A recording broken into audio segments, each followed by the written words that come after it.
Alhamdulillah, terima kasih Ustadz untuk tausiahnya. Berikutnya kita berikan kesempatan untuk teman-teman bertanya. Kebetulan kita sudah memiliki list pertanyaan, sambil juga mungkin teman-teman yang lain bisa menuliskan melalui kertas ya. Yang pertanyaan yang pertama dari akhwat ini Marcella Simon. Di sebelah mana posisinya? Marcella Simon.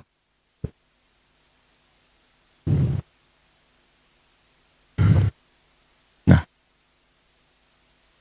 ya? Nggak tahu dapat listnya ini. Oh, Oke. Yang Ikhwan dulu kalau gitu sambil menunggu. Wah jauh duduk ini. Roger dan Warta. Belum hadir. Oke.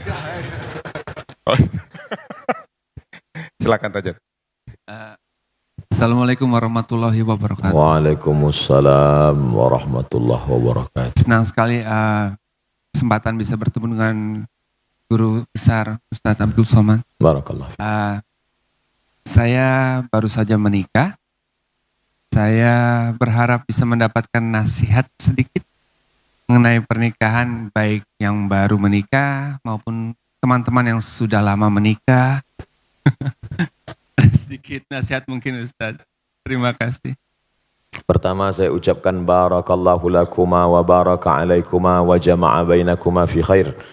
Barakallahu lakuma, berikan berkah kepada mereka berdua ya Allah. Wa baraka alaikuma, berikan berkah dalam mengharungi kehidupan senang dan susah, lapang dan sempit. Wa jama'a bainakuma fi khair, disatukan dalam kebaikan. Hadis sunnah Nabi Muhammad sallallahu alaihi wasallam. Pertama, mesti difahami bahwa karena jodohlah engkau bertemu, bukan karena bertemu lalu berubah menjadi jodoh. Karena bertemu lalu berjodoh atau karena ada jodoh maka bertemu? Karena ada jodoh maka bertemu. Berapa banyak orang yang bertemu tapi tak berjodoh? Berapa banyak orang yang berjodoh baru sekali bertemu langsung jadi? Tapi jangan gara-gara ini lalu tidak usaha. Nah, ini yang jomblo-jomblo besok nyantai aja. Nanti nggak ada usaha. Bukan pertemuan yang membuat jodoh, tapi jodohlah yang buat bertemu. Makanya harus ada ikhtiar dan usaha. Ini jodoh saya, bahwa saya sudah dikasih air hari ini 2 botol, 1 gelas dengan permen. Ini jodoh saya, rezeki saya ini. Tapi kalau saya tidak berusaha untuk mengambilnya, membukanya, rupanya kosong. Udah ada yang mulai kayaknya. Harus ada ikhtiar. Allah kasih mata, Allah kasih telinga, Allah kasih tenaga, Allah kasih kudrat kemampuan, Allah kasih iradat kehendak. Maka gunakanlah potensi yang ada. Maka pahamilah wahai saudaraku bahwa kalian dipertemukan oleh Allah Subhanahu wa ta'ala. Ini banyak orang sekarang salah jawab. Mas, iya, itu istrinya? Iya. Ketemu di mana? Salah sambung. Maka sejak hari ini katakanlah, aku tak pernah mencari dia, dia tak pernah mencari aku. Allah yang sudah mempertemukan kami. Gitu. Walaupun udah tua, nggak apa-apa. Setelah yakin bahwa itu adalah skenario kehendak Allah, yang kedua, khuliqatil mar'atu min dhila'. Perempuan itu diciptakan dari tulang rusuk yang bengkok. Wajuha a'laha, tulang rusuk yang paling bengkok, yang paling atas. Tulang rusuk yang paling bengkok, yang paling atas. Idza akhazta aqamtaha kasartaha. Kalau kau paksa harus lurus, dia patah. Perempuan ini tulang rusuk yang bengkok. Kalau kau paksa lurus, patah dia. Tapi kalau kau ikut, kau jadi bengkok. Kan susah itu. Kalau diluruskan, patah dia. Kenapa nggak pakai jilbab? Patah dia. Maka pakai lembut lah, pakai jilbab ya. Tak usahlah saya ajari, paham lah kalian tuh. Pandai-pandai. Yang ketiga, man tazawwaja faqad istakmala al-iman. Siapa yang menikah, dia sudah menyempurnakan setengah iman. Iman itu 100%. Siapa yang sudah menikah, imannya sudah download 50%. Sisanya bukan menikah lagi. Ini perlu saya luruskan ibu-ibu, karena banyak sekarang jamaah yang sudah pandai menafsirkan sendiri. Sisanya falyattaqillaha fin nisfil baqi, takwa kepada Allah. Setakwa-takwanya anak lajang pemuda jomblo yang belum menikah, imannya baru 50. Sempurnakan dengan menikah. Sebaliknya yang sudah menikah walaupun tidak takwa sudah 50. Tinggal takwa sedikit aja lagi.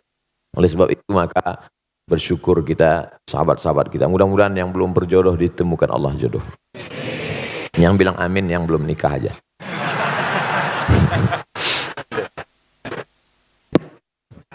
Masih ada. Ini baru 3. Yang keempat, dulu ketika engkau sendirian, wahai saudaraku, yang kau urus solatmu saja, yang kau urus jilbabmu saja. Oh, tak pakai jilbab. Tapi setelah kau menikah, sekarang ada beberapa gerbong kereta di belakangmu, tanggung jawabmu besar. Dulu yang penting solat sudah, tapi sekarang kau sudah menjadi imam. Berusahalah menjadi imam yang baik. Yang kelima, nikah dalam Islam bukan hanya seks, tapi ada yang lebih bermakna daripada itu. Ada amal yang mengalir. Yang tadi rajin solat duha, stop kalau mati. Yang rajin baca zikir doa, habis kalau mati. Tapi yang menikah ada amal yang tidak mati. Waladun salihun, anak yang soleh. Mudah-mudahan dari kalian berdua dan yang lain-lain diberikan Allah anak-anak yang soleh dan soleh. Amin. Ya Rabbal Alamin. Baik. Ya, alhamdulillah. Waktu Cut menikah, belum menikah, berjilbab sendiri ya. Sejak ada Roger, mungkin Roger bisa ikutan. Berikutnya pertanyaan, Amar. Waduh, udah ubanan Mar. Iya, ini udah ubanan nih. Udah ubanan ya Mar. Dewasa banget ya. Assalamualaikum warahmatullahi wabarakatuh. Waalaikumsalam. Selamat pagi Pak Ustadz. Selamat pagi semuanya. Ketemu lagi kita Pak Ustadz. Kemarin saya pernah bertanya sama Pak Ustadz. Ya. Dan saya tidak pernah bosan untuk bertanya lagi sama Pak Ustadz. Baik. Saya tertarik sekali dengan ceramah Pak Ustadz barusan yang tentang ngerusak diri fisik maupun metafisik. Dan saya mengakui juga dulu, ini juga untuk menjadi contoh untuk semua saudara-saudara di sini.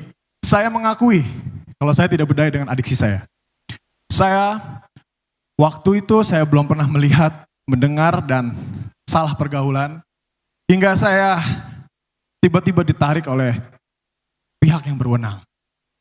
Dan sampai situ saya mulai belajar dan sekarang saya menemu istri saya yang paling cantik, yang sedang hamil, kembar, doain semoga anak kami semoga sehat. Amin. Amin. Amin. Ya Rabbal Alamin. Dan pertanyaannya adalah, adakah ilmu atau aturan Pak Ustadz agar kita tetap bisa istiqomah di jalan yang benar dan baik menurut Islam? Terima kasih. Assalamualaikum warahmatullahi wabarakatuh. Waalaikumsalam warahmatullahi wabarakatuh. Istrinya ada istrinya? Ya, ini istri saya. Ada. Saya nanyarin istri saya kok. Kirain saya jadi istri saya, mana istri saya? Betul, Ustaz. Sahabat Nabi SAW yang sudah masuk Islam itu apa yang mereka lakukan? Mereka belajar. Belajar. La ilaha illallah. Tapi lihat pangkal ayatnya. Bukan ujuk-ujuk langsung la ilaha illallah. Fa'lam annahu la ilaha illallah. Berilmu dulu. Kami belajar melalui medsos. Bagus. Tapi hadir tanya. Jangan baca sendiri, dengar sendiri, pahami sendiri, simpulkan sendiri, nyasar sendiri. Harus berguru. Man la syaikha lahu fasyaitanu syaikhuhu. Siapa yang tidak berguru, setan gurunya. Baca Quran aja bisa salah keliru, apalagi memahami isi Al-Quran. Oleh sebab itu yang pertama belajar. Yang kedua komunitas. Karena kita amat sangat berpengaruh terhadap lingkungan kita. Kalau punya grup yang mengingatkan kita baca Quran sudah berapa juz. Kalau punya komunitas yang ngajak kita kepada sholat berjamaah. Kalau kira-kira keberadaan kita di komunitas itu tidak mendukung iman kita, keluar. Kalau saya keluar dari komunitas ini, lantas siapa yang berdakwah Pak Ustadz? Antum berada di situ mempengaruhi atau dipengaruhi. Jangan-jangan antum hanya tukang pancing yang dilarikan ikan.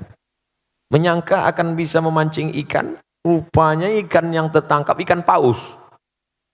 Oleh sebab itu maka yakinkan diri kuat, setelah kuat bisa baru. Ada periode Makkah, tapi ada periode Madinah Al-Munawwarah. Setelah kuat, yakin, maka komunitas-komunitas yang kira-kira bisa dipengaruhi, tapi kalau tidak, komunitas yang menguatkan iman kita. Yang ketiga, pentingnya menerima nasihat bukan hanya dari telinga, ceramah, khutbah, seminar, pengajian, tausiah, tapi nasihat mata yang tidak bersuara, tak berbunyi. Wa kafa bil mauti wa'iza. Cukuplah kematian sebagai nasihat.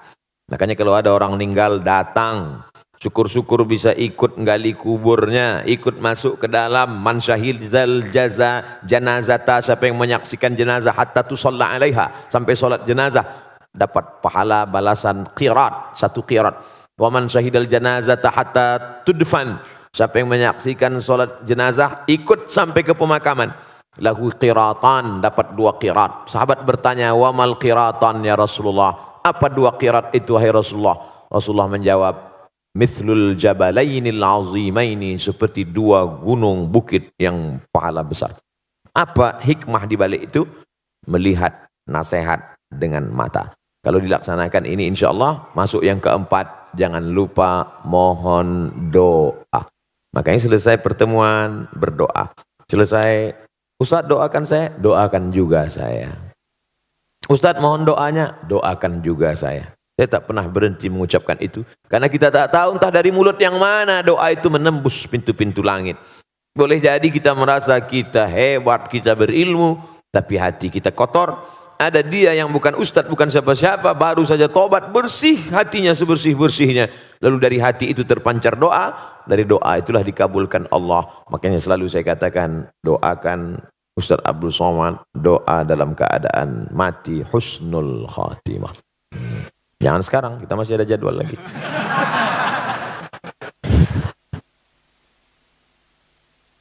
Yang berikutnya kita berikan kesempatan untuk teman-teman akhwat. Ini dari Mbak Marini Zumarnis. Monggo Mbak. Mbak Marini Zumarni.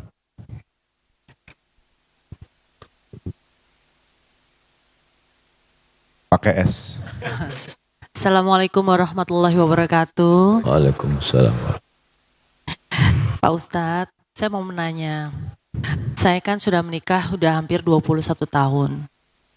Dan anak saya juga sudah dewasa. Nah, kita pada ibu-ibu, mungkin saya juga mewakili semua ibu-ibu di sini. Doa apa yang paling baik untuk supaya anak kita dan semua keturunan kita itu soleh dan soleha. Karena memang kan tugas kita, anak-anak itu kan amanah buat kita. Jadi saya minta itu doanya Pak Ustadz. Doa apa yang paling baik dan kapan waktunya untuk supaya anak-anak kita dan keturunan kita menjadi soleh dan soleha. Assalamualaikum warahmatullahi wabarakatuh. Waalaikumsalam warahmatullahi wabarakatuh. Pertama, Rabbana hablana minas salihin. Kalau dalam bentuk tunggal sendiri, Rabbi habli minas salihin. Doa Nabi Ibrahim alaihissalam dikabulkan Allah, minta dapatlah Ishak dan Ismail. Yang kedua, doa Nabi Zakaria, lahirlah anak soleh juga bernama Yahya. Rabbana hablana min ladunka dzurriyyatan thayyibah. Yang ketiga, doanya ibadur rahman. Rabbana hablana min azwajina wa dzurriyyatina qurrata a'yunin waj'alna lil muttaqina imama. Yang keempat, bahwa aqrabu ma yakunul 'abdu min rabbih wa huwa sajid. Orang paling dekat dengan Allah ketika dia sedang bersujud. Tempatnya saat bersujud. Tapi ini ayat Al-Quran nggak boleh dibaca waktu sujud. Saat itu posisinya bukan sebagai ayat, tapi sebagai doa. Perempuan maaf, dalam keadaan menstruasi tak boleh baca Quran. Tapi ketika posisinya sebagai doa, maka boleh dia baca. Contoh, naik kendaraan. Rabbana subhanalladzi sakhkhara lana hadza wa ma kunna lahu muqrinin wa inna ila rabbina lamunqalibun. Boleh dia baca. Karena saat itu posisinya bukan ayat tapi sebagai doa. Waktu yang paling afdal tahajud malam. Tahajud tidak bisa, duha. Duha tidak bisa, kapan Allah Ta'ala memperkenankan doa. Adab-adabnya menghadap ke arah kiblat. Kalau berwudu, baik. Didahului solat sunat, hajat 2 rakaat, amat sangat baik. Solat sunat dalam keadaan wudu, solat sunat berdoa kepada Allah. Bagus lagi berdoa dengan tawassul. Tidak membawa tangan hampa kosong, tapi ada yang disebut dalam doa. Hadisnya Sahih Bukhari tentang 3 orang yang terjebak di dalam gua. Tiba-tiba pintu gua tersumbat, tertutup. Lalu dia berdoa, ya Allah, aku pernah punya pembantu. Pembantuku itu pergi. Sebelum dia pergi, gajinya tidak diambil. Maka gajinya aku belikan kambing. Kambingnya beranak pinak banyak. Tiba-tiba pembantuku itu datang, lalu aku panggil dia, hei pembantu, kemari. Ambil kambing-kambingmu ini semua, ambillah. Maka aku bermohon kepadamu, ya Allah, berkat kemuliaan sedekahku itu, bukakan pintu gua ini, terbuka. Itu dalil boleh berdoa menyebut amal bertawassul namanya. Ya Allah, berkat anak yatim yang kusekolahkan itu kemarin, walaupun cuma sebulan aja. Tapi jangan ditulis di medsos. Jangan kuat-kuat. Kadang ada juga orang berdoa ini biar dengar sebelah. Ya Allah, berkat masjid yang kubantu 100 juta kemarin. Yang disebutkan. Yang kedua, orang dalam gua tadi berdoa, ya Allah, aku punya seorang ibu dan ayah. Setiap aku pulang membawa susu kambing ke rumah, istriku menangis belum makan, anakku meraung kelaparan, tapi ku tunggu ibu dan ayahku terbangun. Setelah mereka terbangun baru ku berikan. Kalau memang baktiku kepada engkau ini membuat doa terkabul, kabulkan doa, terbuka. Yang ketiga, ya Allah, aku tidak kaya seperti dia bisa bersedekah, dan aku tidak bisa berbakti karena orang tuaku sudah meninggal. Aku hanya melakukan satu, hampir melakukan perbuatan dosa, tapi tidak jadi karena takut kepadamu. Kalau rasa takut ini pun bisa membuat doa terkabul, bukakan pintu, terbuka pintu gua. Oleh sebab itu, berdoa ada waktunya, ada adabnya, dan dengan tawassul baik. Mudah-mudahan anak-anak kita dijaga, dipelihara dari perbuatan maksiat dan dosa. Baik. Baik, berikutnya kami berikan kesempatan untuk Teh Desi. Teh Desi Ratnasari.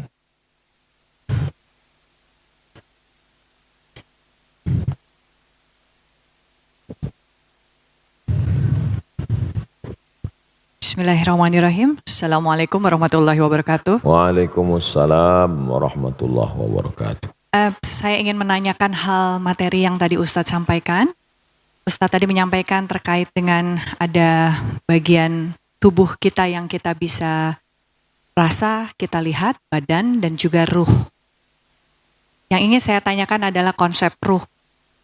Jika ada teman kami yang memang non-muslim, lalu kemudian menanyakan terkait tentang konsep ruh ini, yang mana mungkin pemikirannya ada pemikiran dari sisi materialis. Apa yang bisa kita jawab tanpa harus melanggar syariah yang kita pahami?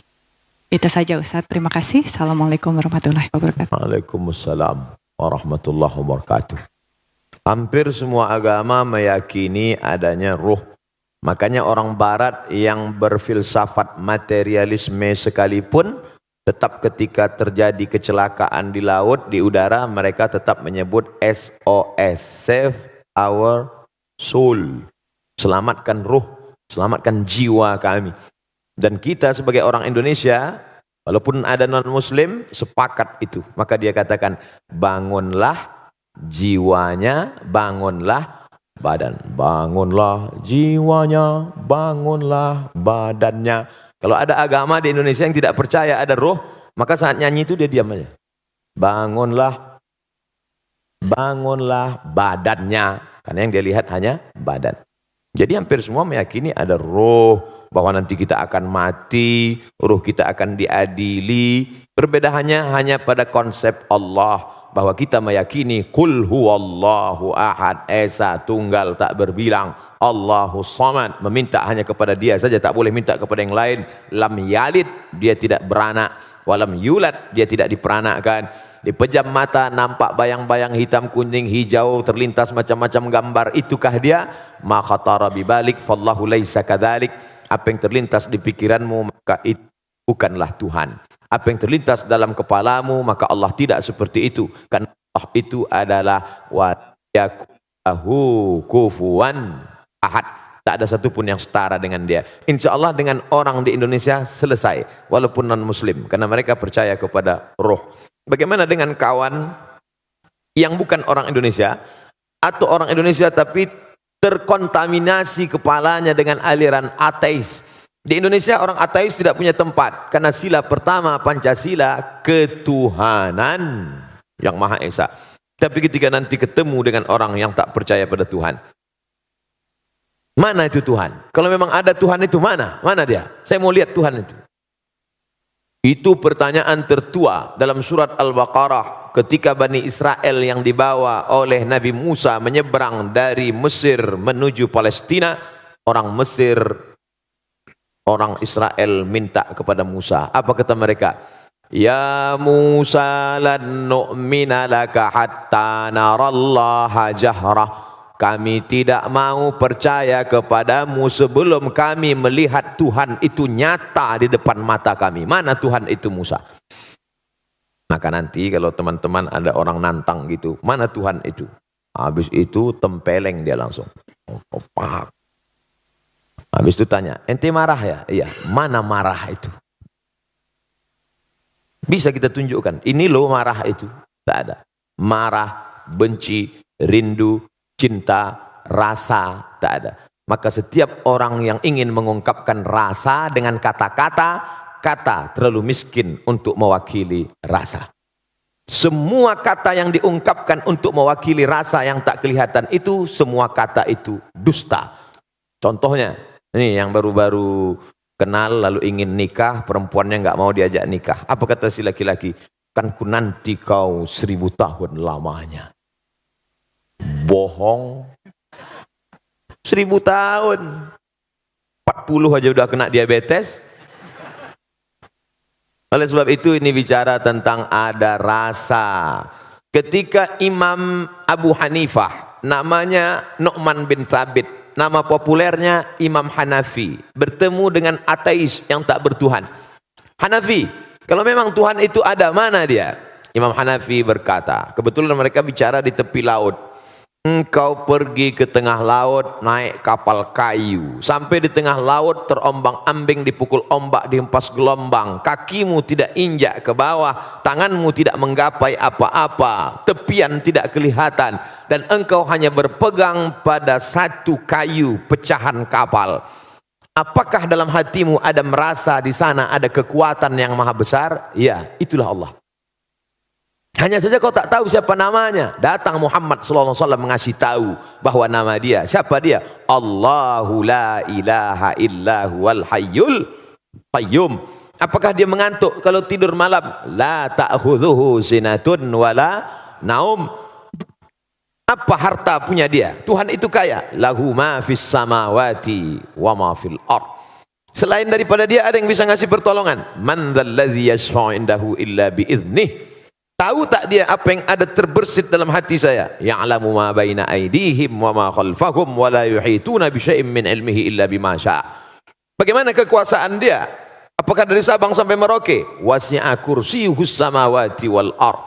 Sulitkah dia mengatur berapa tetes hujan yang jatuh di sana? Berapa buah yang matang di sana? Berapa anak ikan, cacing-cacing tanah di dalam sana?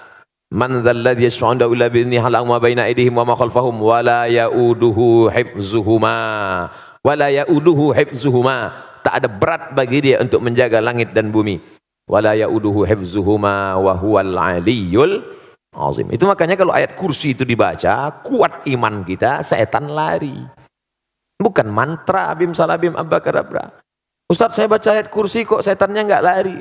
Orang ente 11 12 sama setan. Oh, lari. Kuat kan? Kira-kira itulah yang dapat saya jawab. Wallahu a'lam. Berikutnya dari Ihwan, ini dari Giovanni Tobing. Ya, silakan. Alhamdulillah. Saya pikir Mas Giovanni ini non muslim.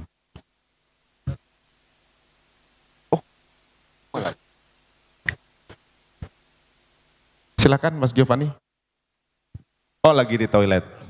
Alhamdulillah, berarti beliau sudah hitan. Ronaldo. Mau tanya juga? Di toilet juga mungkin bersama Giovanni. Oke, baiklah. Sepertinya list yang diberikan panitia dari teman-teman yang sudah booking pertanyaan sudah selesai. Oh ya, berikut dari Omar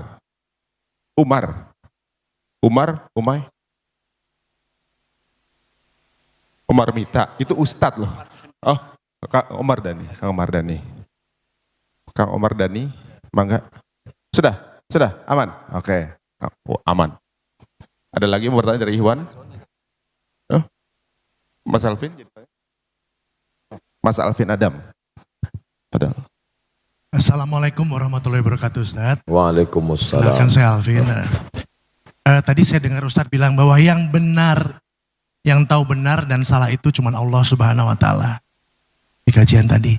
Yang ingin saya tanyakan Ustaz, bagaimana kita berdialog dengan kalbu kita pada saat kita sharing, syiar, coaching, atau apapun istilahnya ke banyak orang, supaya kita tidak menyakiti hati orang yang bersangkutan.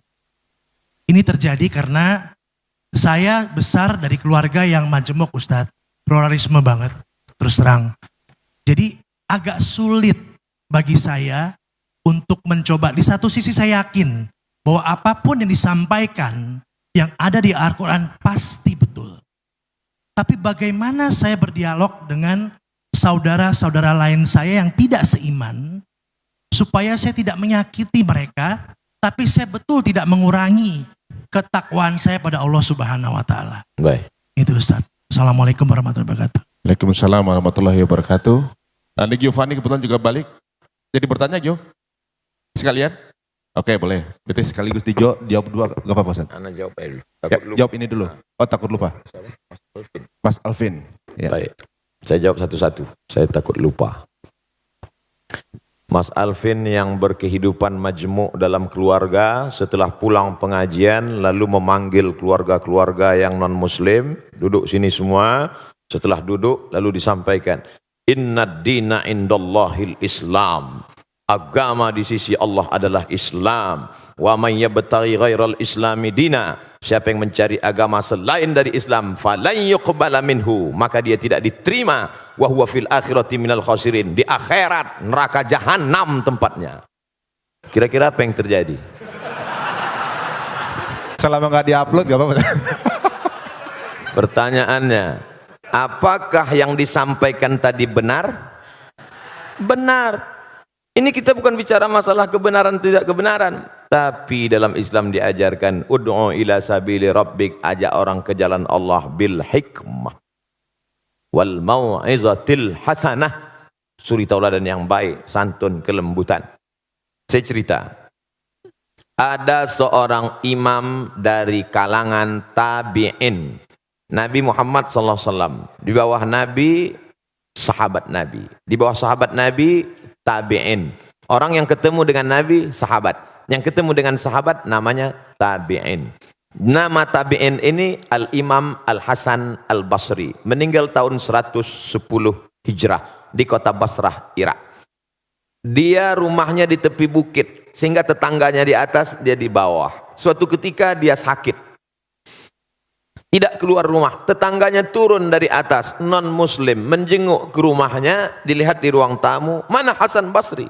Ya tidak ada, dia di kamar, dijenguk di kamarnya.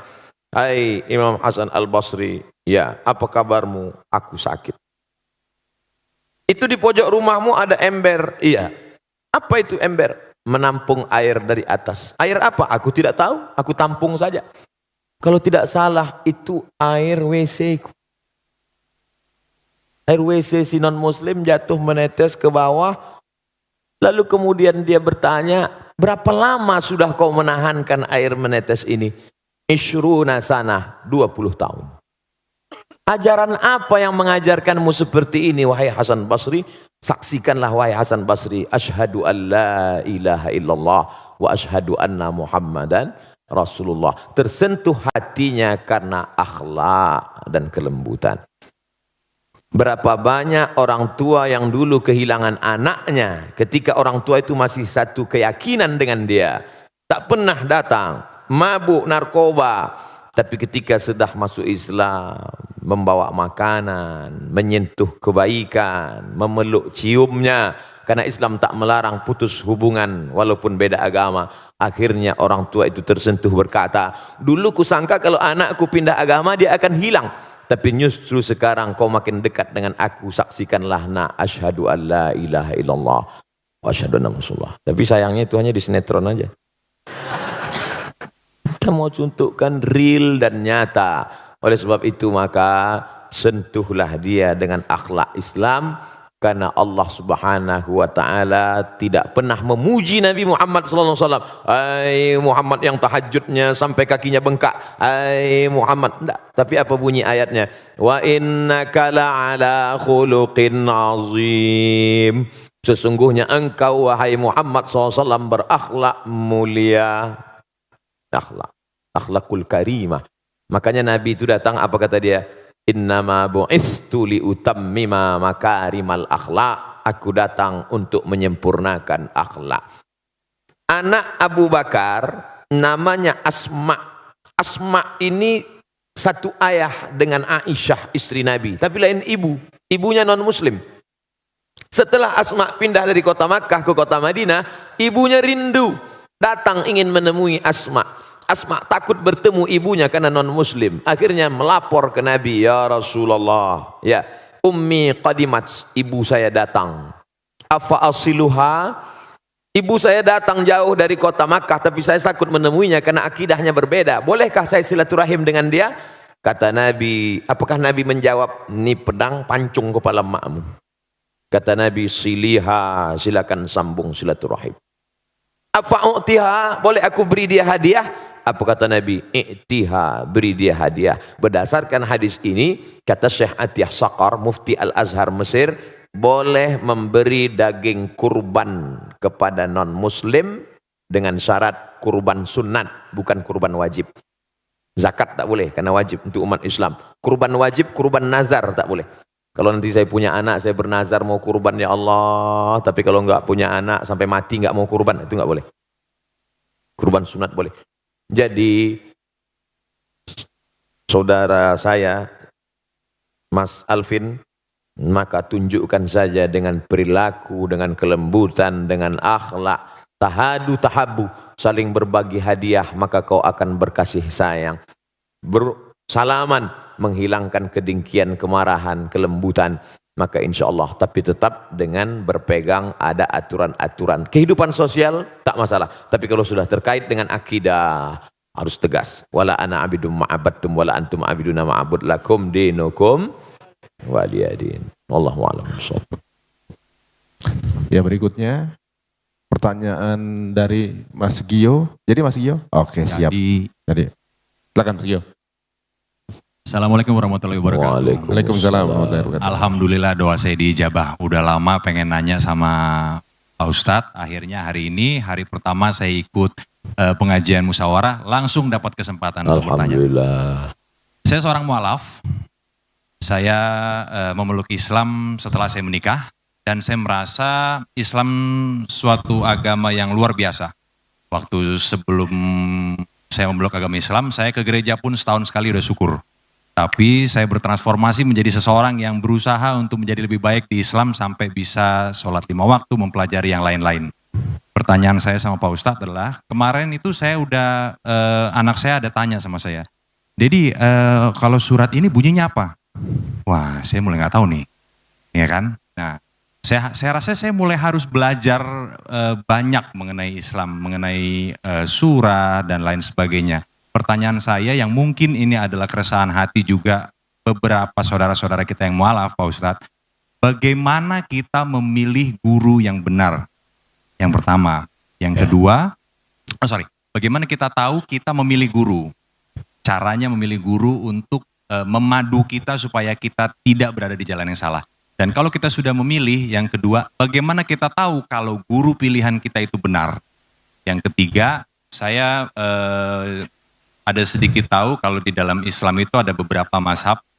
Mazhab apa yang kira-kira bisa dan cocok untuk saya, bagaimana cara saya memilihnya? Sekian kira-kira pertanyaan dari saya. Assalamualaikum warahmatullahi wabarakatuh. Waalaikumsalam warahmatullahi wabarakatuh. Berarti Mas Gio benar ya. Tadi saya hampir salah ini ya. Katanya sudah mualaf. Alhamdulillah. Monggo silakan Ustaz. Apa saya jawabin Ustaz?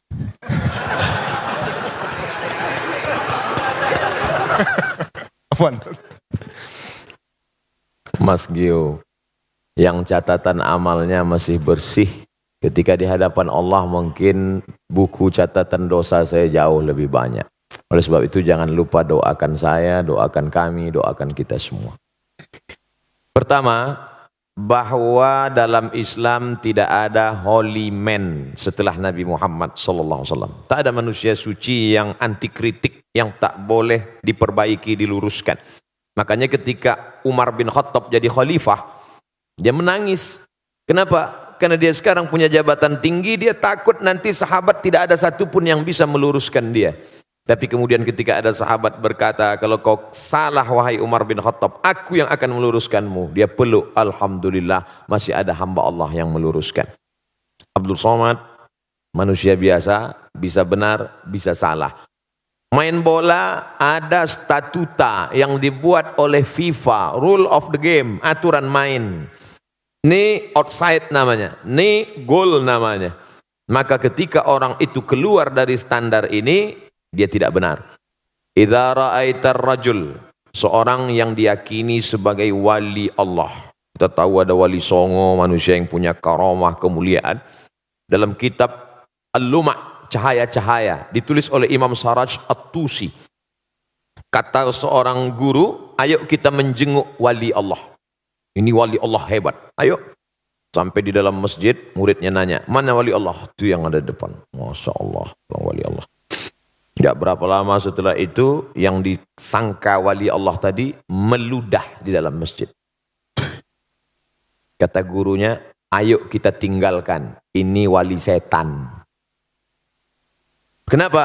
Karena perbuatannya bertentangan dengan syariat Islam, haram meludah dalam masjid. Jadi mesti ada aturan, kalau tidak aturan nanti kacau balau. Jelas-jelas ini orang tidak benar. Ketemu di tempat maksiat, minum khamar, tetap juga digurukan, tidak bisa. Itu siapa? Guru spiritual saya. Tapi dia minum khamar. Khamar yang kelihatan mata kita dia minum, itu sebenarnya kalau sudah sampai lehernya berubah jadi zam-zam. Benar. Bagaimana kalau ternyata dia bisa jalan di atas air, ternyata dia bisa terbang di awan?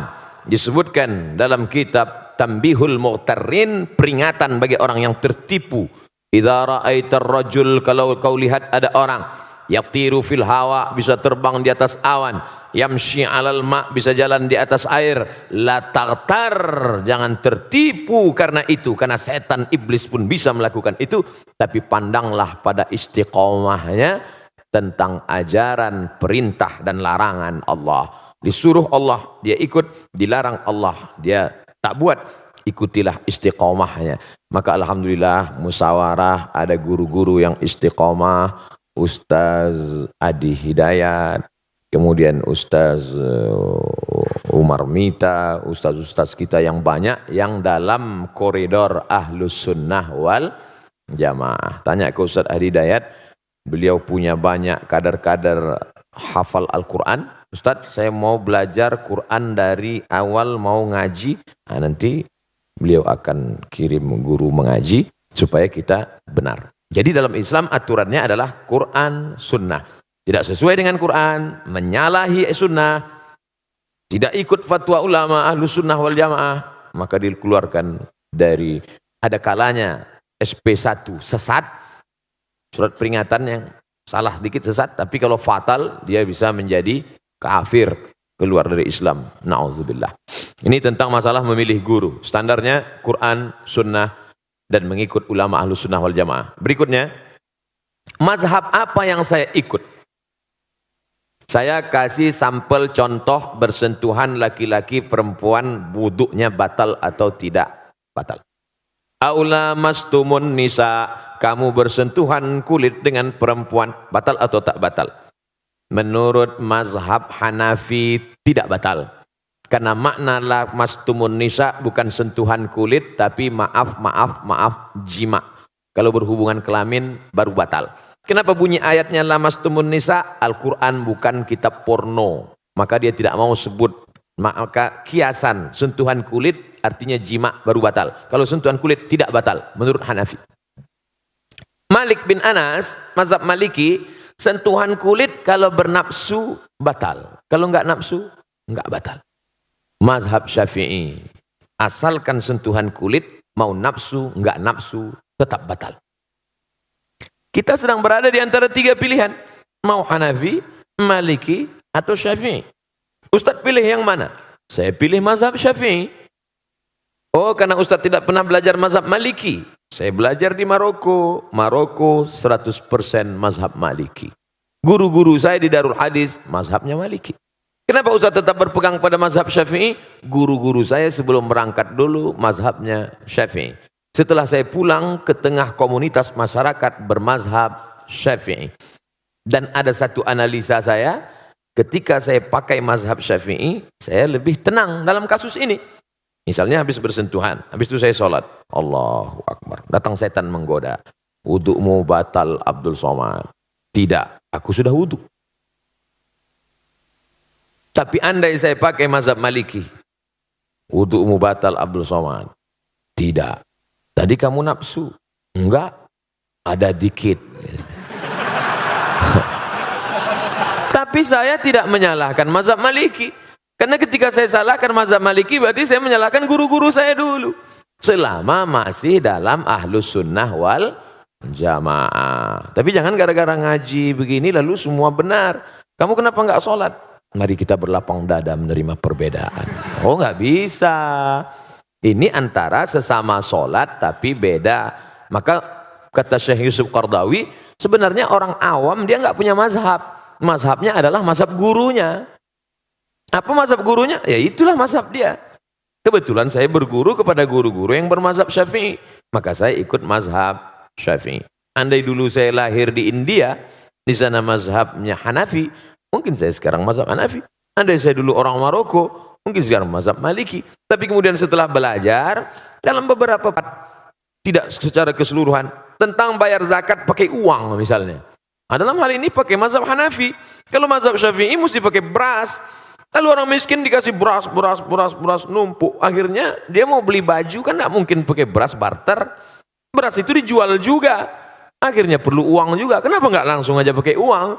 Makanya Syekh Ali Jum'ah Mufti Mesir dalam kitab Al-Bayan lima yushghilul adhan mengatakan dalam masalah bayar zakat fitrah pakai uang, pakai mazhab Hanafi dan sebagian pendapat mazhab Syafi'i. Nah, jadi dalam hal ini kita berguru, ikut guru kita yang selamat dari syirik, yang selamat dari bid'ah dhalalah, yang selamat dari kesesatan, dan kita tenang beramal. Wallahu a'lam bishawab. Alhamdulillah, mudah-mudahan menjawab Mas Gio. Berikut ini ada kabar gembira, salah satu di antara teman kita ada yang ingin bermualaf. Syahadat. Oh, okay. Bukan umum ya, bukan dipublish ya. Oke, siap. Saya salah baca. Oke, baiklah kalau gitu. Pertanyaan dari Syarul Gunawan. Waduh, di belakang. Oke. Gundul tapi menawan. Silahkan Kang Syarul. Oke, silahkan. Untuk deket Gio. Ya. Udah deh ya. Ketemu Gio lagi. Ketemu teman-teman dulu. Ya, assalamualaikum warahmatullahi wabarakatuh. Ustadz Abdul Somad, alhamdulillah bisa bertanya lagi sama antum, insyaallah. Yang pertama tadi saya mau menanyakan mengenai fisik atau metafisik atau psikis. Mengenai ria, Ustadz. Saya sudah 12 tahun bergerak di bidang travel umroh haji, hanya sebatas saya mengawal. Tapi ilmu saya masih jauh, Ustaz. Ketika saya memposting foto-foto atau video untuk kepentingan promosi saya di travel, saya merasa bahwa ya ini kan tergantung niat. Saya kan ingin promosi. Tapi ketika saya menanyakan pada diri saya, hey, kamu ini sebenarnya sedang mempromosikan diri kamu atau travel kamu? Itu yang saya kadang-kadang, oh ya, mungkin kebanyakan orang juga sering sulit untuk menilai ini ria atau ikhlas ataupun tujuan lain. Ya. Itu yang pertama. Terus kemudian yang berikutnya, saya kira udah nggak usah lah. Kasih kesempatan sama yang lain aja. Saya kira itu.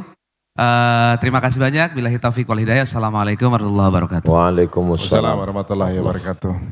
Kita tanya ke anak muda yang sholat ke masjid, tiba-tiba ada yang satu nggak sholat ke masjid. Ente kenapa nggak sholat ke masjid? Takut ria Pak Ustadz. Standar ria bukan lewat perasaan, tapi standar dalam Islam adalah syariat, Quran dan sunnah. 1 meter sudah ditetapkan 100 senti, bukan mengikut perasaan. Karena kalau ikut perasaan nanti datang bawa orang sehasta. Ini berapa? Ya 1 meter aja dah. Tidak bisa begitu. Oleh sebab itu, apakah ini tergolong ria atau tidak? Apa kata Imam Fudail bin Iyad? Tarkul amal li ajlin nas ria. Tidak jadi beramal karena ingin dipuji orang, ria.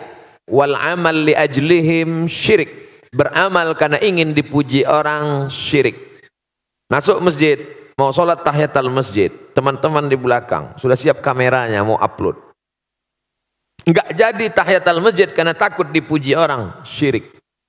Sholat supaya dipuji orang, melirik ke belakang supaya dipuji orang, syirik. Tidak jadi beramal karena takut dipuji orang, ria. Beramal supaya dipuji orang, syirik. Lalu yang selamat bagaimana? Laksanakan menurut tuntunan Quran dan sunnah. Mohon perlindungan kepada Allah supaya Allah membersihkan hati. Kalau pakai perasaan nanti ustaz-ustaz nggak ada yang diupload ceramahnya. Jangan upload, saya takut ria. Akhirnya isi medsos itu hantu aja semua. Makanya ulama sekaliber Habib Umar bin Hafiz, ada FB-nya, ada Instagram, ada follower, ada muhibbin. Habib Umar bin Hafiz, kemudian pula Syekh Ali Jum'ah, Habib Ali Zainal Abidin, tetap ada. Untuk apa? Ini syiar, faham ini sebagai syiar. Wal budna ja'alnaha lakum min sya'airillah. Onta-onta dan kambing-kambing yang dipotong itu bagian dari syiar agama Allah. Apa hubungan onta dan kambing itu syiar? Ketika penyembelihan onta dan kambing saat hari raya kurban, istri, anak dipanggil ramai-ramai menyaksikan supaya orang melihat, oh ternyata orang Islam itu hebat ya. Orang Islam itu ramai kalau bagi-bagi daging kambing ya. Kalau sholat subuh aja yang sunyi ya. Ini syiar. Begitu juga dengan postingan Mas Syahrul Gunawan, maka postingan itu tidak mempertunjukkan terlalu lebay, misalnya sampai semua sampai berdoa pun. Dulu orang berdoa menghadap Ka'bah, sekarang berdoa membelakangi Ka'bah. Nah, itu terlalu berlebihan. Tapi sekedar bercerita bahwa ini pergi umrah, ini syiar. Kloter pertama keberangkatan umrah setelah haji akan dilaksanakan tanggal sekian. Syiar menunjukkan ekonomi Indonesia baik, menunjukkan bahwa jamaah umrah ramai. Nah, ini. Jadi ada standar kelayakan, kepantasan. Maka dalil dalam Islam itu sampai 10. Quran, hadis, ijma', qiyas, syar'u man qablana, saddu zara'i, qaulu sahabi, istihsan, istishab, urf. Standar kepantasan, kelayakan. Ini pantas enggak? Ini layak enggak? Ketika layak, pantas, maka tidak masuk dalam kategori riya. Bahwa dia senantiasa berbisik-bisik dalam hati, memang kerja setan. Itu memang sudah SOS, standar operasional setan. La'atiyannahum min baini aidihim, aku akan datang dari depan, wa min khalfihim dari belakang, wa an aimanihim dari kanan, wa an syama'ilihim dari kiri. Setan memang sudah datang. Lalu cara kita membalasnya, kita laksanakan niat baik, istighfar. Astaghfirullahaladzim, astagfirullah. Halau dia hilangkan itu semua. Mudah-mudahan kita diselamatkan semua dari riya dalam rangka menegakkan agama Allah. Amin ya rabbal alamin. Mohon maaf, Ari, satu lagi Ri, penting Ri. Ustadz, mohon maaf, mengenai mazhab tadi, ada kita kebanyakan Syafi'i, ada Hanafi, Hambali, ketika kita ada di haram misalnya, ada yang duduknya duduk di antara dua sujud, ada yang duduk tahiyat akhir. Kita berpegang teguh bahwa rakaat terakhir itu tahiyat akhir dengan posisi duduk yang agak miring. Tapi banyak juga orang Indonesia yang mengikuti duduknya duduk di antara dua sujud. Ada jamaah yang nanya sama saya nggak bisa jawab Ustadz. Nah itu baiknya bagaimana? Apakah kita harus konsisten dengan mazhab kita dengan tata cara seperti itu atau kita bisa mengikuti fleksibel? Terima kasih Ustadz. Makasih Ri. Thank you. Udah kejawab kan? Alhamdulillah ya, terima kasih. Kalau sholat itu ada tasyahud awal dan tasyahud akhirnya, sholat zuhur, sholat maghrib, sholat isya, sholat asar, maka tasyahud awal duduknya iftirash. Iftirash artinya tikar, alas, menjadikan telapak kaki kiri sebagai alas. Iftirash, tegak. Pada tasyahud akhir duduknya tawarruk. Tawarruk diambil dari kata warik. Warik, maaf. Warik artinya pantat, menempel ke lantai. Itu maka agak miring. Mazhab Hambali begitu. Tapi pada sholat yang tidak ada tasyahud awalnya, sholat Jumat, sholat Qobliyah, sholat Ba'diyah, tahiyatul masjid, yang tak ada tasyahud awalnya, maka duduk tasyahud akhir itu duduknya tetap iftirash seperti duduk tasyahud awal. Makanya kita lihat di Saudi Arabia, ada mazhab Maliki, ada mazhab Hambali, mereka tasyahud akhir tapi duduknya seperti duduk kita tasyahud awal. Sedangkan mazhab Syafi'i, sholat apapun namanya, setiap tasyahud akhir, maka duduknya mesti tawarruk, menempel ke bawah. Nah, jelas ini mazhab Hambali, ini mazhab Syafi'i. Sekarang ada orang Indonesia pergi umrah, duduk tahiyatul masjid atau qobliyah atau ba'diyah, tapi duduk tasyahud akhirnya duduk iftirash.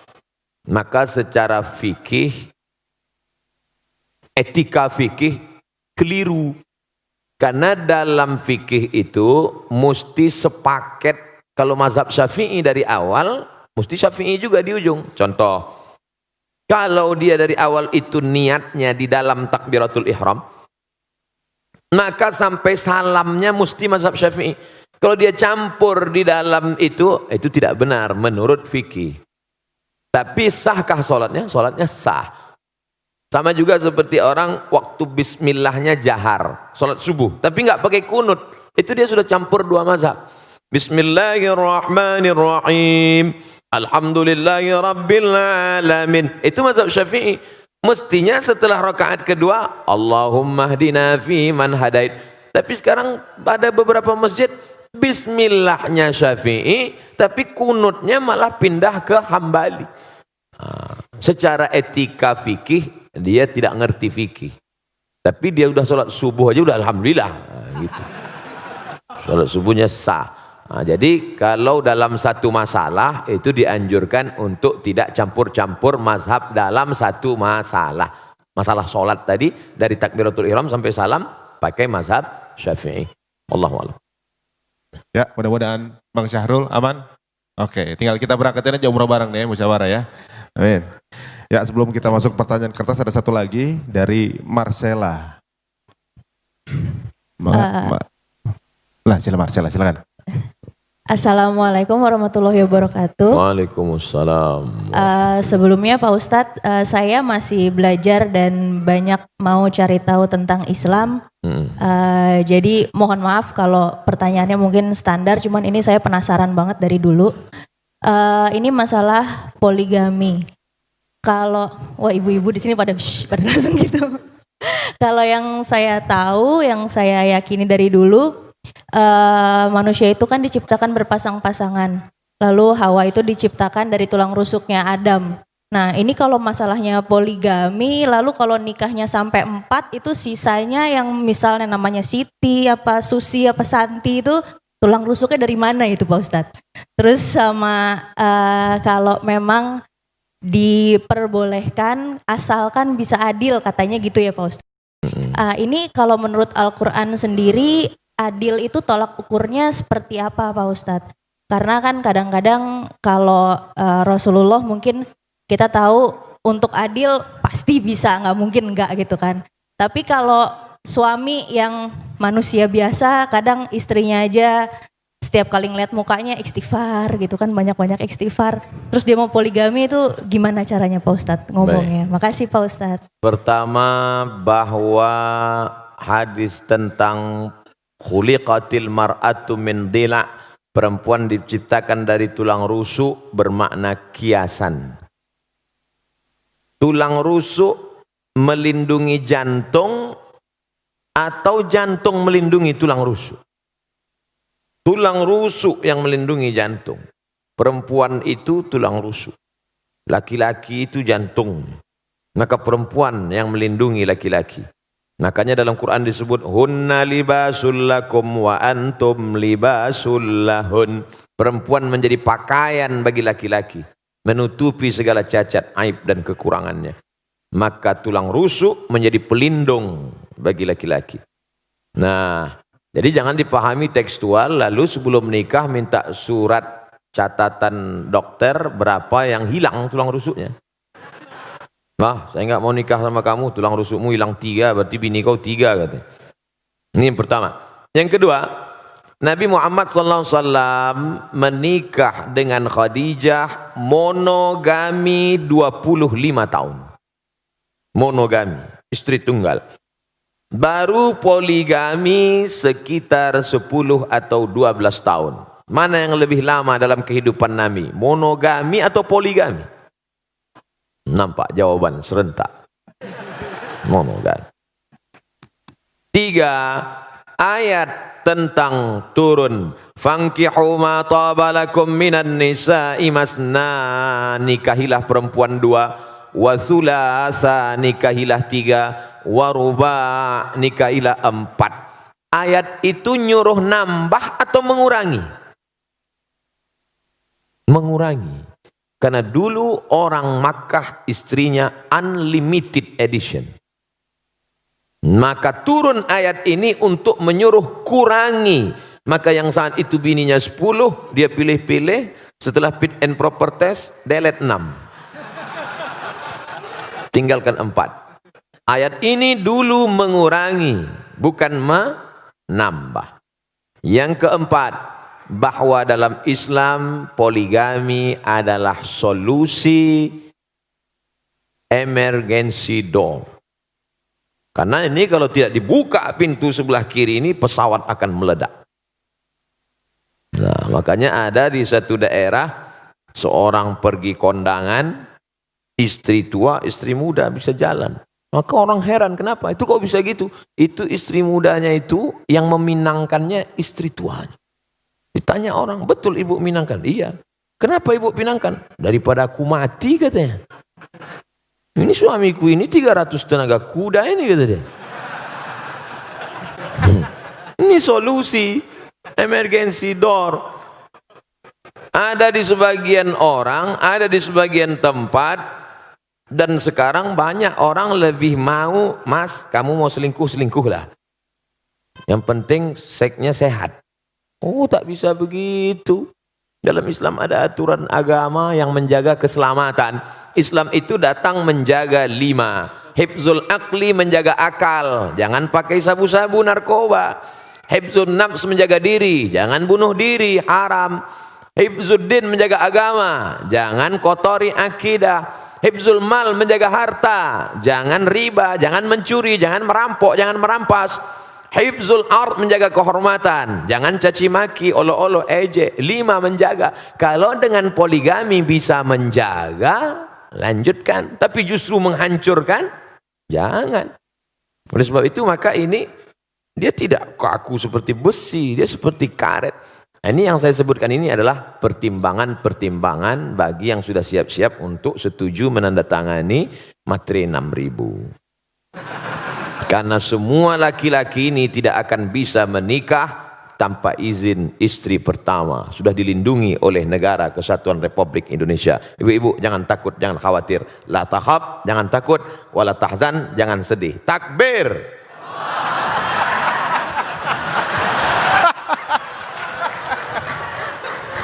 Pas istri saya lihat Ustaz. Alhamdulillah ya, aman ya ibu-ibu ya. Aman. Baiklah, berikutnya kami persilakan Ustaz untuk pertanyaan yang dari kertas.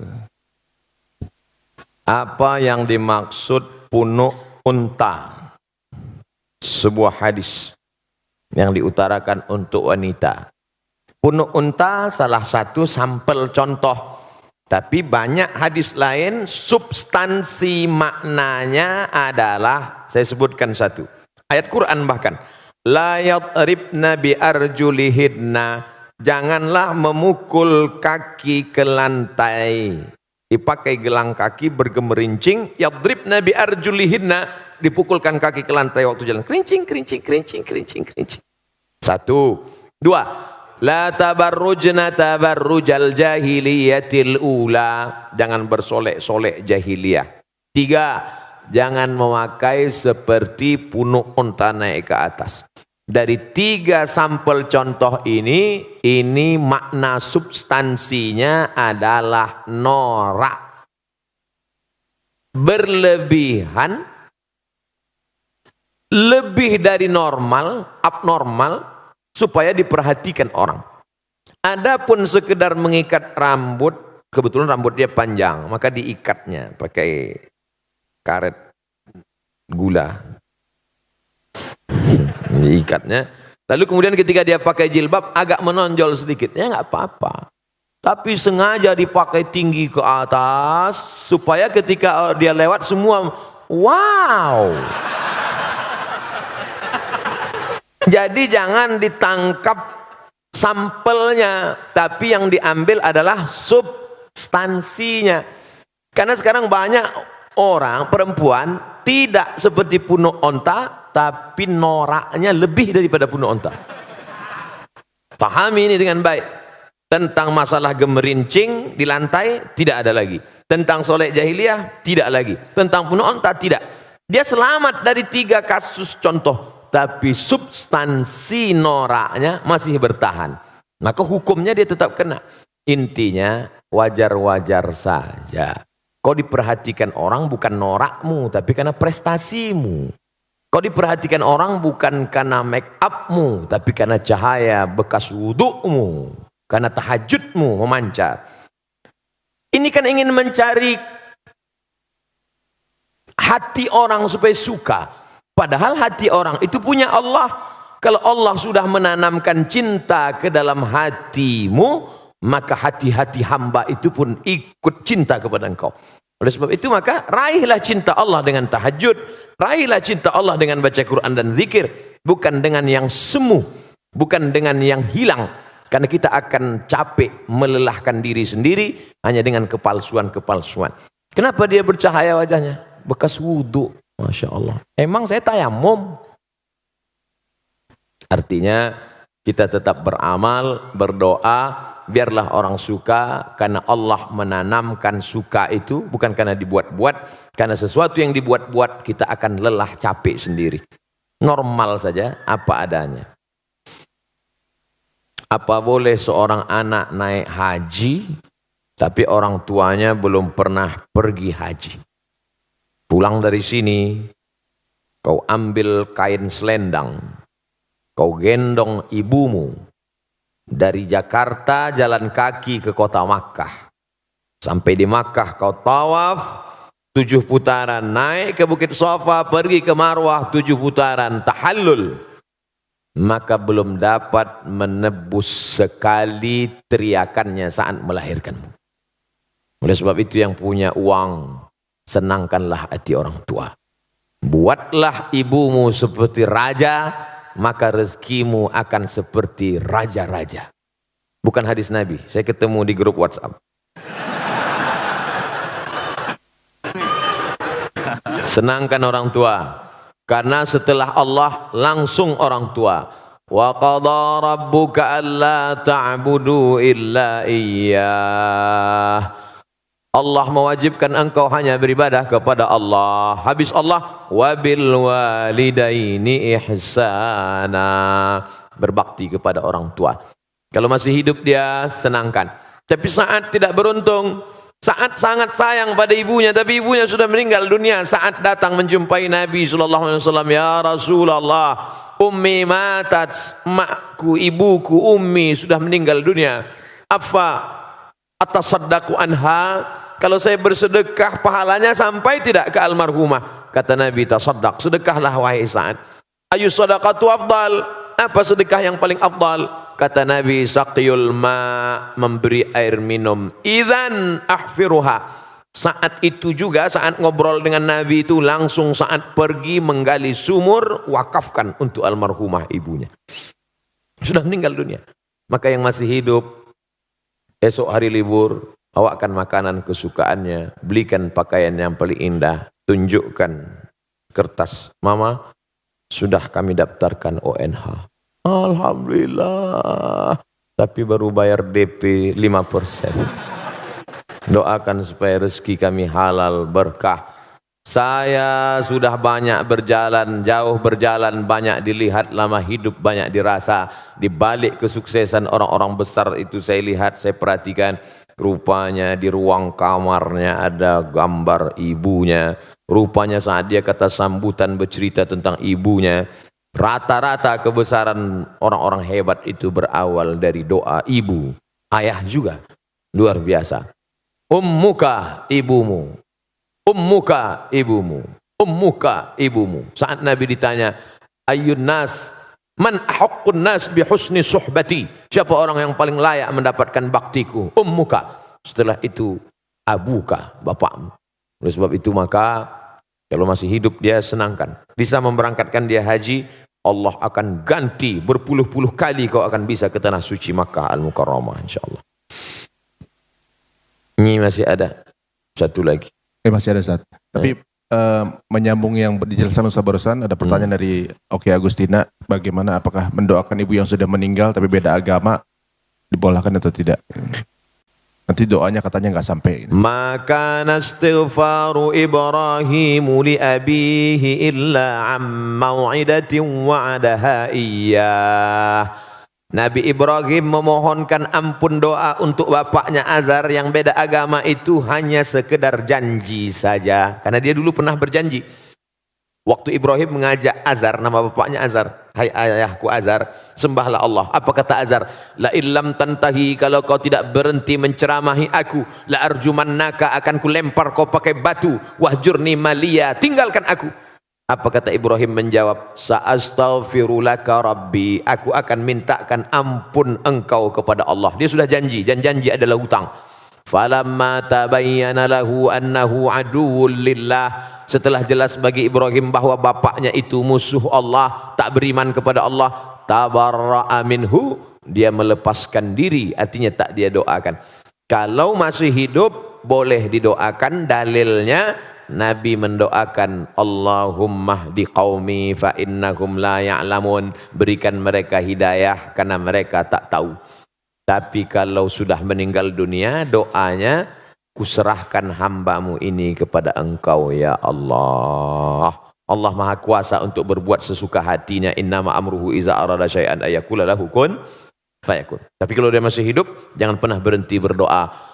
Pakai bahasa Indonesia, ya Allah berikan hidayah, bukakan pintu hati supaya mati dalam keadaan la ilaha illallah Muhammadur Rasulullah sallallahu alaihi wasallam.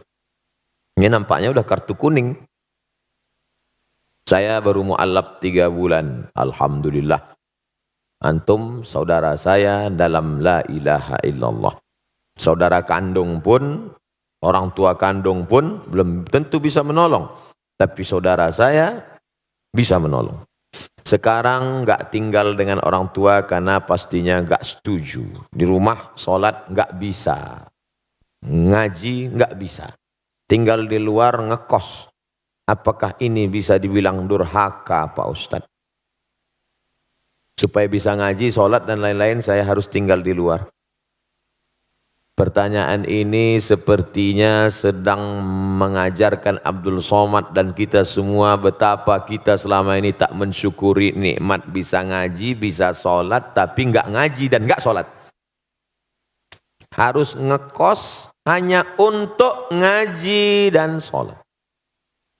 Kadang banyak yang kita sangka tak nikmat, padahal kita sudah dapat nikmat besar. Baik, saya jawab.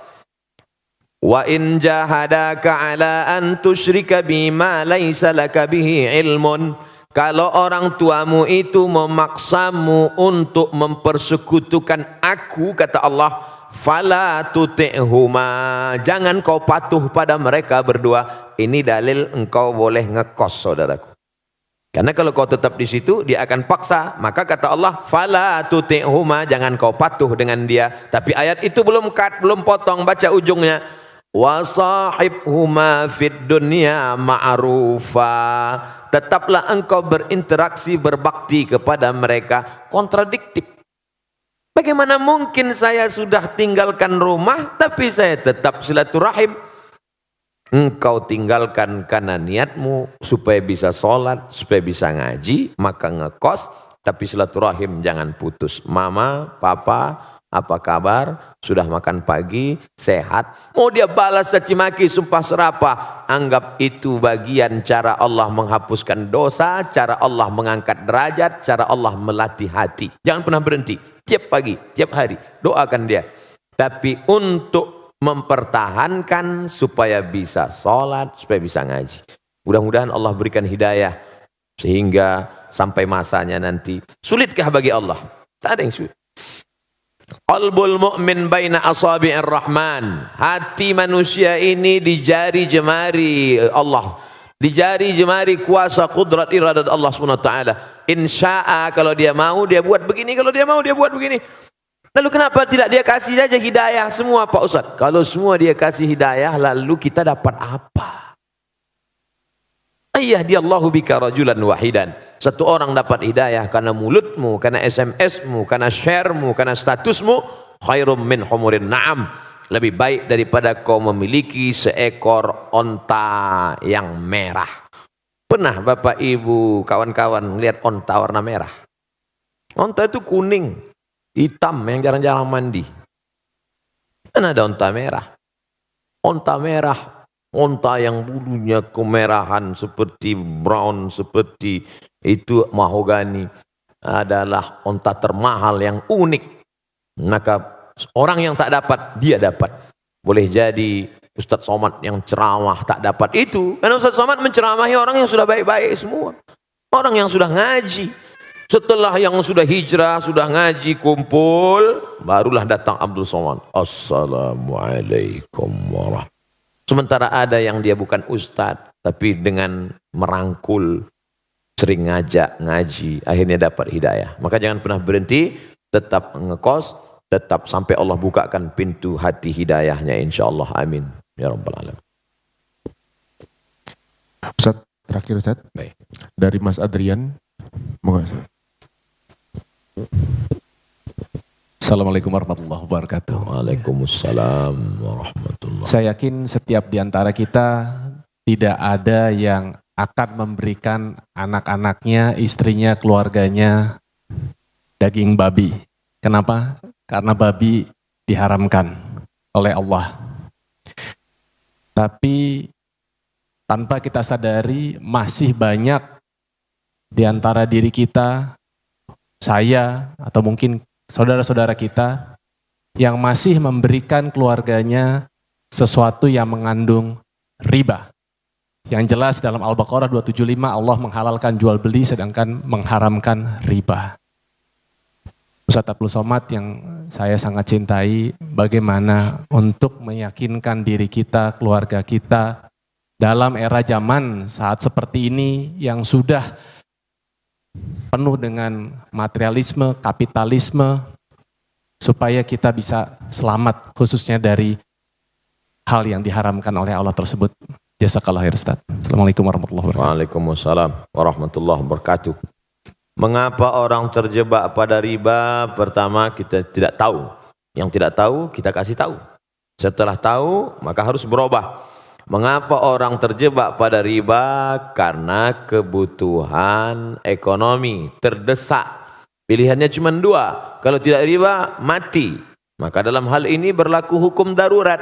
Ad-darurat tubihul mahzurat. Yang darurat membolehkan yang terlarang sampai daruratnya hilang. Oke, termaafkan. Emergensi. Yang ketiga, terjebak pada riba karena style.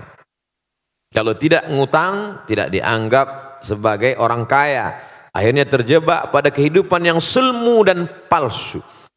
Kerja setan, la'udillannahum, aku sesatkan mereka. Setelah sesat, wala umanniyannahum, aku buat mereka berhalusinasi. Kau yang paling cantik, kau yang paling kaya, kau yang paling hebat, kau yang paling-paling. Padahal dia saja yang merasa. Orang lain lihat dia malah jijik. Nah, ini jebakan setan. Lebih bahaya daripada jebakan Batman. Yang keempat, maka Allah Ta'ala menyebutkan beberapa ancaman.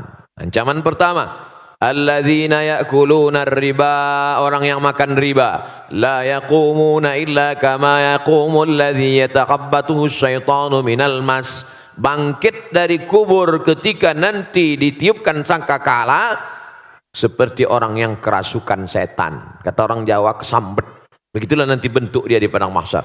Dua, ayyuma lahmin, setiap daging di badan, nabata min haramin, kalau tumbuh dari yang haram, fannaru aulabih, tempatnya api neraka. Sepiring nasi riba disuap berubah menjadi setetes darah haram, masuk ke dalam jantung, merusak otak anak. Yang hijau yang bersih jadi kotor. Darah dari jantung naik ke otak. Nasiyatin kadzibatin khati'ah, ubun-ubun pendosa. Kenapa ubun-ubun? Karena otak depan yang berpikir rusak disebabkan makan riba, makan haram. Tiga, ayyuma lahmin nabata min aramin, dari setetes darah berubah menjadi daging, daging membalut tulang, urat-urat, kulit. Nabata min aramin, kalau dia tumbuh dari neraka, tumbuh dari riba haram, fannaru aulabih, tempatnya api neraka jahanam. Yang keempat, rajulun as'ath akhbar, ada orang yang rambutnya kusut berdebu, mengangkat tangan berdoa, ya Rab, ya Allah, doanya tak dikabulkan. Kenapa doanya tak dikabulkan? Mat'amuhu haram, makanannya haram. Masrabuhu haram, minumannya haram. Malbasuhu haram, pakaiannya haram. Wa ghudhiya bil haram, diberi makanan haram. Oleh sebab itu Abdullah bin Umar bin Khattab mengorek mulutnya. Dia muntahkan lagi. Ketika ada orang memberi kurma, dia makan. Setelah itu datang orang ngasih tahu. Itu tadi yang ngasih ente orangnya begini-begini. Dia muntahkan lagi. Makanya jangan senang dulu kalau ditraktir. Oleh sebab itu maka kita jaga diri kita, keluarga kita dari riba ini, beralih ke bank syariah.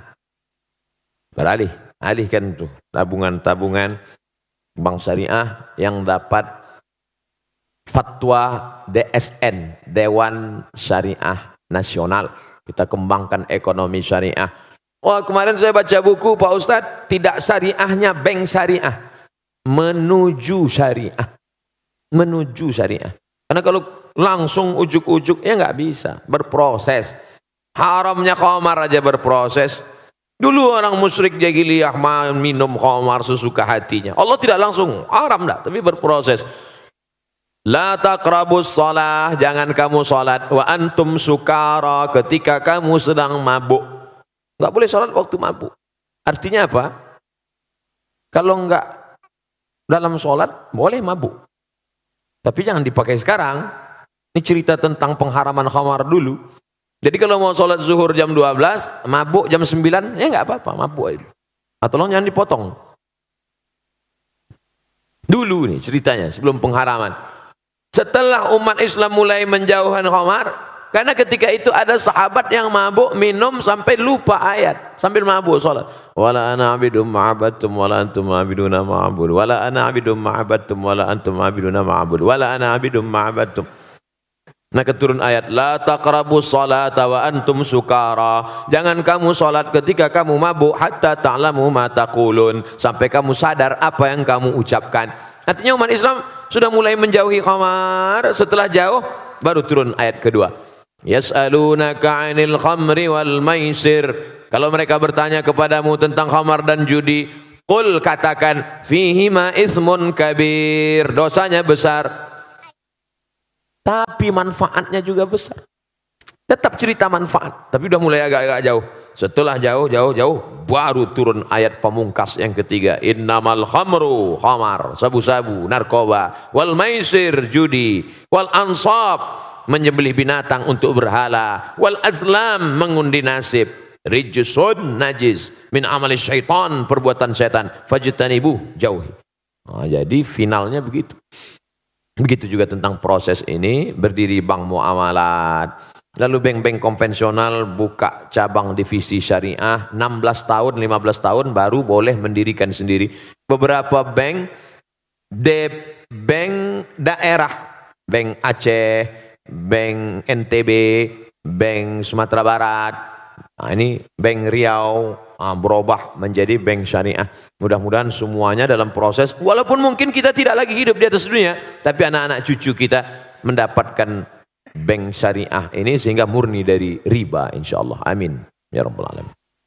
Amin ya rabbal alamin. Alhamdulillahirabbil alamin. Sepertinya sesi tanya jawab sudah berakhir. Sebelum kita masuk ke salat zuhur, ada baiknya kita mendengarkan doa penutup dari Ustaz. Fadhal Ustaz. Astaghfirullahalazim. Astaghfirullahalazim. Astaghfirullahalazim. Alladzi la ilaha illa huwal hayyul qayyum wa atubu ilaih. Rabbana alaika tawakkalna, kepada Engkau kami bertawakal ya Allah. Wa ilaika anabna, kepada Engkau kami berserah diri ya Allah. Wa ilaikal masir, kepada Engkau kami semua akan mati menghadapmu ya Allah. Rabbana fir lana dzunubana, ampunkan dosa silap dan salah kami. Wali ummahatina, ibu yang sudah melahirkan kami, 9 bulan 10 hari mengandung kami. Berapa kali dia tidak jadi sholat duha gara-gara kami menangis di pelukannya. Berapa kali dia sudah ambil wudhu akan tahajud juga tidak jadi karena kami menangis sampai pagi. Berapa kali dia tidak jadi mengganti baju hari raya demi kami. Berapa kali dia harus kena panas terik demi sekolah kami. Hari ini saat kami ingin membalas budi baiknya, dia sudah berada di dalam tanah. Tak dapat kami balas selain berdoa, Rabbana ighfir lana dzunubana wa liwalidayna warhamhuma kama rabbayana shaghira. Allahumma ja'al abna'ana wa banatina, anak-anak kami. Dulu di zaman kami kecil godaan ada, tapi di zaman anak-anak kami begitu hebat dan dahsyat. Selamatkan mereka dari narkoba ya Allah, selamatkan mereka dari zina, selamatkan mereka dari pergaulan bebas, selamatkan mereka dari segala perbuatan dosa dan maksiat. Ya muqallibal qulub, wahai Engkau yang membolak-balikkan hati, sabbit qulubana, kokohkan hati kami ala dinik, dalam agamamu, wa ala ta'atik, dalam ketaatan kepadamu ya Allah. Allahumma alif baina qulubina, hati yang sudah Kau satukan dalam iman dan Islam ini, maka jaga hati kami jangan sampai dirusak hanya karena hasad dan dengki ya Allah. Allahumma tahhir qulubana minal hasadi wan nifaqi wal kibriya, jaga hati kami dari sifat angkuh dan sombong, jaga hati kami dari sifat syirik dan riya, jaga hati kami dari segala yang membuat amal kami hilang sia-sia, tak dapat menjadi bekal saat menghadapmu nanti ya Allah. Allahumma barik lana fi amwalina, berikan berkah pada harta yang Kau titipkan kepada kami, sehingga harta itu tidak menjadi istidraj, nampaknya seperti nikmat tapi ternyata di balik itu semua azab. Jadikan harta kami berkah sehingga kami bisa berinfak, berwakaf, bersekolah, menyantuni anak yatim, membayarkan sekolah fakir miskin, mendirikan rumah jompo, menyantuni mereka yang kekurangan ya Allah. Allahumma barik lana fi ahlina wa auladina, berikan berkah pada keluarga kami sehingga dapat kami membimbing sampai saat kami nanti menghadapmu ya Allah. Allahumma ja'al hadzal balada baladan aminan mutmainnan ya'tihi rizquhu min kulli makan. Jadikan negeri tempat tinggal kami Negara Kesatuan Republik Indonesia negeri yang aman, damai, bersih dari segala kehancuran, perpecahan, terbuka pintu rezeki dari segala penjuru. Allahumma waffiq ulata umurina, pemimpin-pemimpin kami, condongkan hati mereka untuk menolong agamamu dengan kekuasaan yang kau titipkan di tangan mereka ya Allah. Allahumma khtim lana bihusnil khatimah. Tutup umur kami dengan husnul khatimah. Wala takhtim alaina bisu'il khatimah. Jangan kau tutup hati kami. Jangan kau tutup umur kami. Jangan kau tutup usia kami dengan su'ul khatimah. Allahumma ja'al akhira kalamina. Jadikan akhir kalam kami indan tihai ajalina. Ketika ajal kami sampai, yang terakhir keluar dari mulut kami adalah La ilaha illallah Muhammad Rasulullah sallallahu alaihi wasallam. Kalimatu haqqin alaiha nahya, dengan itu kami hidup. Wa alaiha namutu, dengan itu kami mati. Wa biha nub'atsu, dengan itu juga nanti kami ingin dibangkitkan di padang mahsyar menghadapmu ya Allah. Rabbana atina fid dunya hasanah wa fil akhirati hasanah wa qina adzabannar. Wa sallallahu ala sayyidina wa maulana Muhammad wa ala alihi wa sahbihi wasallam. Walhamdulillahi rabbil alamin. Taqabbalallahu minkum minna wa minkum taqabbal ya karim. Terima kasih segala perhatian. Mohon maaf banyak silap salah kata tak berkenan di hati. Wassalamualaikum warahmatullahi wabarakatuh. Waalaikumsalam warahmatullahi wabarakatuh. Teman-teman semuanya, kita akan langsung melaksanakan sholat zuhur. Teman-teman mohon ditemani Ustadz kita untuk berada di saf salat, dan juga kita ingatkan teman-teman untuk sampah-sampah